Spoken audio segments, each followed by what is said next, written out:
रतनपुर नाम के एक छोटे से कस्बे में विक्रम नाम का 19 साल का लड़का रहता था। विक्रम का जन्म होते ही उसकी माँ की मृत्यु हो गई थी और पिता ही उसका एकमात्र सहारा थे। जब वह 9 साल का था तो उसके पिता किसी व्यापार के सिलसिले में दूर पहाड़ों की ओर गए और फिर कभी वापस नहीं लौटे। विक्रम अकेला रह गया।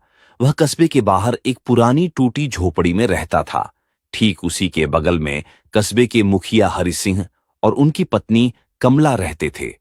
उनकी कोई संतान नहीं थी, इसलिए उन्होंने विक्रम को अपना बेटा मानकर पाला पोसकर बड़ा किया।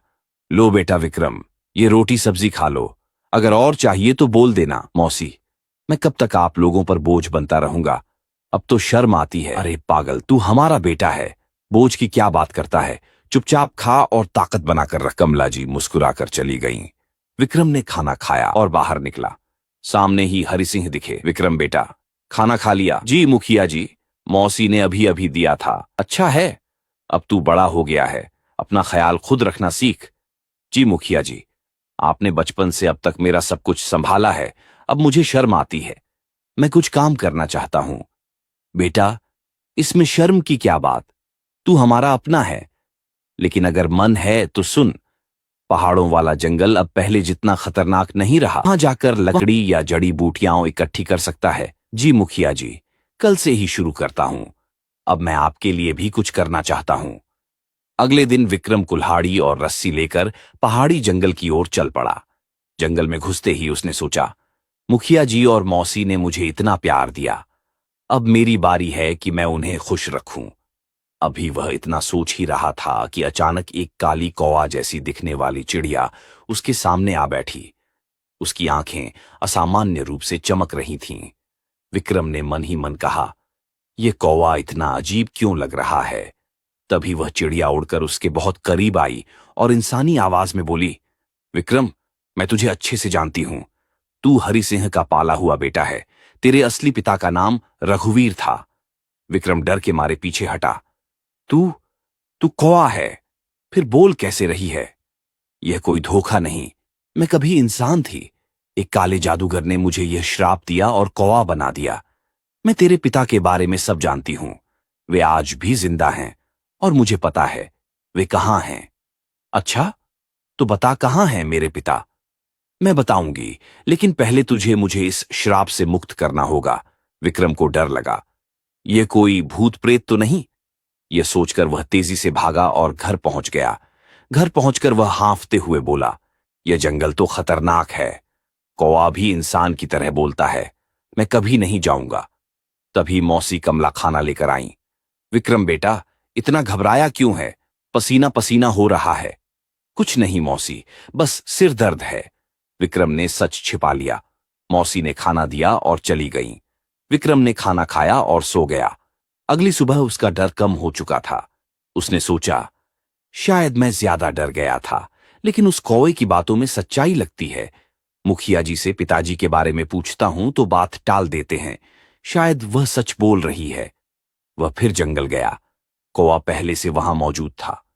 मुझे पता था तू आएगा, तू बहादुर है जैसे तेरे पिता थे। बस पिताजी से मिलना है, बताओ वे कहां हैं? पहले मुझे श्राप मुक्त कर, फिर मिलवाऊंगी। वह उसे एक गहरी गुफा में ले गई। वहां एक पुराना संदूक पड़ा था। विक्रम ने खोला तो उसमें सोने चांदी के सिक्के और जवाहरात भरे थे। ये सब किसके? तू पहले अमीर बन, फिर श्राप मुक्ति का तरीका बताऊंगी। और याद रखना, किसी को मेरे बारे में मत बताना, वरना पिताजी से मिलना मुश्किल हो जाएगा। विक्रम संदूक लेकर घर लौटा। वहां मुखिया और मौसी ने संदूक देखा। विक्रम, ये कहां से आया? मुखिया जी, जंगल में गुफा मिली, वहां ये रखा था। मुखिया डर गए। ये शायद राजा के खजाने का हिस्सा है, अगर पता चला तो हम सब मुसीबत में पड़ जाएंगे। चल, राजा के पास ले चलते हैं। विक्रम को डर था कि सच बताया तो पिताजी से मिलना मुश्किल होगा, इसलिए वह राजी हो गया। दोनों राजा के दरबार गए। राजा ने संदूक देखा। वह जानता था ये उसका नहीं है, लेकिन लालच में बोला, हां, ये मेरा ही है, तुमने ईमानदारी दिखाई, इनाम लो। राजा ने संदूक ले लिया और दोनों को अच्छी रकम इनाम में दी। विक्रम ने अपनी रकम भी मुखिया को दे दी। अगले दिन वह फिर जंगल गया। कौवा मिली। अब श्राप मुक्ति का रास्ता बताओ। अगली अमावस्या की रात आधी रात को इसी गुफा में आना। यहां एक काली बोतल पड़ी है, उसे तोड़ देना। मैं आजाद हो जाऊंगी और तुझे पिताजी से मिलवाऊंगी। विक्रम घर लौटा। उधर एक साधु दिखा जो जंगल में घूम रहा था। उसने विक्रम को देखा और पूछा, बेटा तू कौन? मैं रघुवीर का बेटा विक्रम हूं। साधु चुपचाप चला गया। कौवा ने कहा, वह साधु धोखेबाज है, उससे दूर रहना। अमावस्या की रात विक्रम गुफा पहुंचा। कौवा बोली, जल्दी बोतल तोड़। तभी मुखिया और साधु वहां आ गए। विक्रम रुक, मत तोड़, मुखिया चिल्लाए। ये कौवा कोई कौवा नहीं, एक दुष्ट डायन है। 10 साल पहले उसने जंगल पर कब्जा कर लिया था। जो भी जाता लौट कर नहीं आता। तेरे पिताजी ने खुद को कुएं में कूदकर बलिदान दिया था। मैंने और साधु ने मिलकर उसकी शक्तियां इस बोतल में बंद की और उसे कौवा बना दिया। अगर तूने बोतल तोड़ी तो वो फिर से डायन बन जाएगी और सब मर जाएंगे। कौवा चिल्लाई, झूठ बोल रहे हैं, मैंने तुझे धन दिया, मदद की। ये लोग तेरे पिताजी के बारे में कभी कुछ नहीं बताते। विक्रम भ्रम में पड़ गया। उसने बोतल जमीन पर पटक दी। अचानक कौवा एक भयानक डायन में बदल गई। हाँ हाँ, तूने मुझे आजाद कर दिया, अब सब मरेंगे। मुखिया बोले, विक्रम बहुत बड़ी गलती हो गई, अब एक ही रास्ता है, किसी को उस कुएं में कूदना होगा। विक्रम रोते हुए बोला, ये सब मेरी वजह से हुआ, मैं ही जाता हूं। वह कुएं की ओर दौड़ा और कूद गया। साधु ने मंत्र पढ़ा। डायन फिर से कौवा बन गई, लेकिन अब बोल नहीं सकती थी। मुखिया रो पड़े।